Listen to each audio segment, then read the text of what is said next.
Naniniwala ang Malacanang na hindi para patalsikin ang kasalukuyang administrasyon. Kaya nagsasagawa ng malakihang kilos protesta ang iba't ibang grupo sa EDSA People Power Monument na nagsimula po yan kahapon. Pahayag po ito ng palasyo sa harap po ng hindi po mapigilang pag-ugog ng destabilisasyon sa pamahalaan mula ng mabunyag ang anomalya ng mga flood control projects sa bansa. Pero sa kabila nito, dumistansya naman ang Malacanang sa usapin kung bakit mauuna pang sampahan ng kaso si Senador Rodante Marcoleta sa halip na kasuhan si dating House Speaker Martin Romualdez na nakinabang umano sa kickback scheme sa flood control anomaly. Kunin natin ang live report ni Madeline Villar Moratillo na nasa lungsod ng Maynila. Mads. Yes, Alex, kinumpirma ng Malacanang na tuloy ang biyahe mamaya ni Pangulong Ferdinand Marcos Jr. papuntang Canada. Yan ay dahil tiwala naman umano ang Pangulo na hindi para sa stabilisasyon ang ginagawang rally sa EDSA ngayon.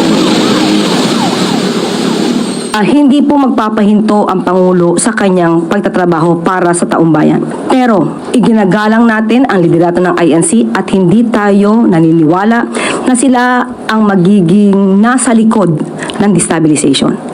Tuloy ang biyahe ni Pangulong Ferdinand Marcos Jr. papuntang Canada mamayang gabi. Kasi matagal na rin po itong nakaschedule at kailangan din po niya magtrabaho.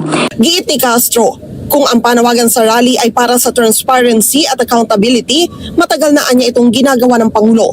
Pero ang issue kay Senator Rodante Marcoleta na sinabi ng Ombudsman na kakasuhan ng plunder dahil sa tinanggap na campaign donations. Walaan niya magagawa rito ang Pangulo.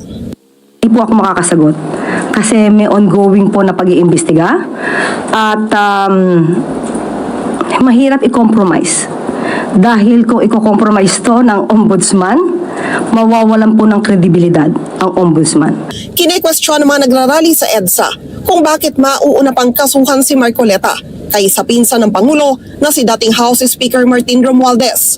Kabilang si Romualdez ay tinuturong na kinabang umano sa kickback scheme sa flood control anomaly. Nadinig po natin mismo si Ombudsman na kinakailangan nilang pagtibayin ang ebidensya. Reaksyon naman ng Malacanang sa kumalat na balitang susugod umano sa Camp Aguinaldo, Camp Crame at Malacanang ang mga nagrarally sa EDSA.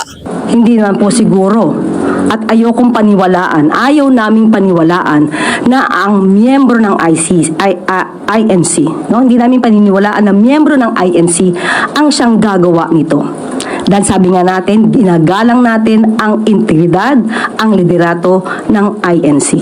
Hindi naman siguro ang purpose ng kanilang protesta ay mag-destabilize. Tatagal ang official visit ng Pangulo sa Canada hanggang sa July 4. Samantala dito sa Liwasang Bonifacio ay makikita nyo sa likuran ko na malinis itong paligid ng Liwasang Bonifacio at walang mga nagkakalat na basura. Kanina may mga miyembro ng Iglesia ni Cristo ang bumalik rin dito para muling maglinis para masiguro na malinis ang lugar na ito. Lalo na at kahapon ay nagsagawa sila dito ng pagtitipon pero hindi naman yon nagtagal. Inabot lang sila ng hanggang alas 9 ng umaga dahil lumipat na rin sila sa bahagi ng EDSA.